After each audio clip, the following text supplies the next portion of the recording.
बर्नवाल बैस सभा के सभी सदस्यों को आगामी 20 नवंबर 2022 के मतदान के महापर्व में आचार्य शिवानंद जी का बहुत बहुत हार्दिक अभिनंदन और नमस्कार।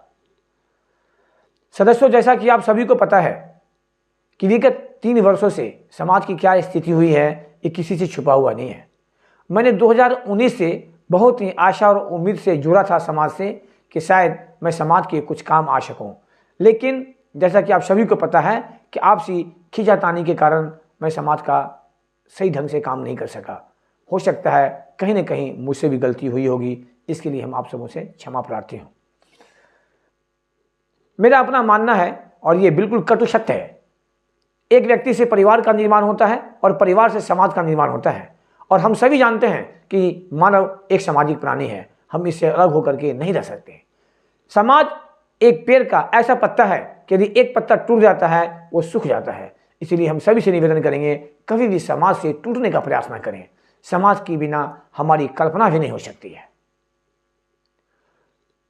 ये चुनाव, आने वाले चुनाव में मैं आपको विश्वास के साथ कह सकता हूं, न तो मुझे पद की कोई इच्छा है, न पद की कोई मेरी लालसा है।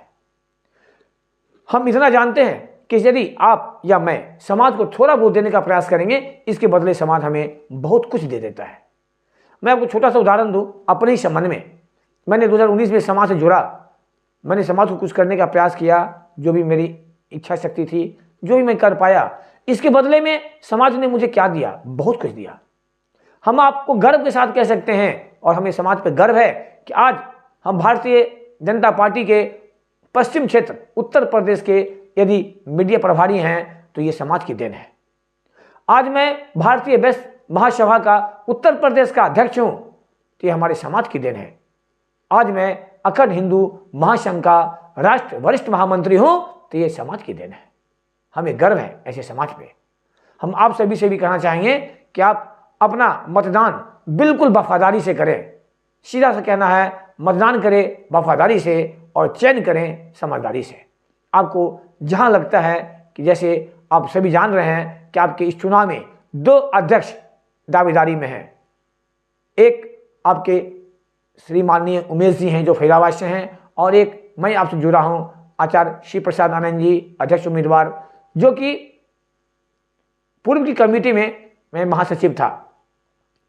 और इतना ही नहीं, हम अपने समाज को ओबीसी की मान्यता प्राप्त करने के लिए हमें अच्छी तरह से याद है कि 7 अगस्त को जब वाराणसी में भारतीय जनता पार्टी का वर्ग प्रशिक्षण हो रहा था, तो उस समय मैं ओबीसी मोर्चा के राष्ट्रीय अध्यक्ष डॉक्टर लक्ष्मण जी सांसद को मैंने एक आवेदन दिया था समाज की ओर से कि बर्नवाल समाज को ओबीसी में लाया जाए। और मैं इस उद्देश्य से भी और ऐसे भी आपको बता दूं कि आने वाला लोकसभा 2024 का मैं भावी संसद प्रत्याशी बनूंगा और आप लोग का सहयोग रहा तो विजय भी होऊंगा। और यदि मैं विजय हुआ तो सबसे पहला मेरा काम होगा कि बर्नवाल बैस सभा को ओबीसी में मान्यता मिलना चाहिए। वो दिल्ली नहीं, पूरे भारत की। जब तक वहां पर हमारे परिवार, मैं या कोई पहुंचेंगे नहीं, तब तक हम समाज की बातों को पटल पर नहीं रह सकते हैं, सिर्फ हल्ला ही करके रह जा सकते हैं। इसलिए हम आप सभी से निवेदन करेंगे कि ज़्यादा से ज़्यादा संख्या में 20 नवंबर को सारा काम छोड़ करके मतदान के महापर्व में आप अवश्य पहुंचे और अपने इच्छा शक्ति से, अपनी मनोभावना से, बिना किसी का दबाव में आपको जो उचित लगे प्रत्याशी, उनको अपना कीमती मतदान अवश्य प्रदान करें, जिससे कि समाज का एक अच्छा विकास हो सके। और आपको मैं वादा नहीं करके दिखाऊंगा, मेरा जो अपना लक्ष्य है कि 2023 खत्म होते होते आपके दिल्ली क्षेत्र में एक बर्नवाल भवन का निर्माण मैं करवाने का पूरा प्रयास करूंगा, यदि आप सभी सदस्यों का समर्थन रहा तो।